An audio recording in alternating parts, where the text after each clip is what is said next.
తను అందంగా ఉంటుంది. అసలు అందం అంటే ఏంటి?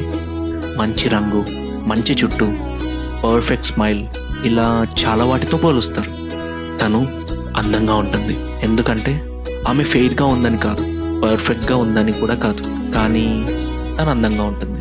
అసలు ఇదంతా ఎందుకు? నిజమైన అందం అంటే ఏంటో తెలుసా? ఆనంద్లో రూపాల లైఫ్ ఎంత కఠినంగా ఉన్నా యాక్సెప్ట్ చేసి ముందుకు వెళ్ళటం. తను అందంగా ఉంటుంది. గోదావరిలో సీతల తన కాళ్ళ మీద తను నిలబడాలి అనే క్లారిటీ ఉండటం. తను అందంగా ఉంటుంది. ఫిదాలో భానుమతిల మాట తీరులో ధైర్యం ఉండటం, తన సెల్ఫ్ రెస్పెక్ట్ కోసం నిలబడటం. తను అందంగా ఉంటుంది. లవ్ స్టోరీలో మౌనిలా ట్రామా ఉన్న జీవితం మీద నమ్మకం కోల్పోకుండా ధైర్యంగా ముందుకు వెళ్ళటం. తనని చూస్తే ఇవన్నీ గుర్తొస్తాయి. తనలా తాను ఉండడానికి ప్రయత్నించే అమ్మాయి. అప్పుడప్పుడు మొండిగా ఉంటుంది, కొన్నిసార్లు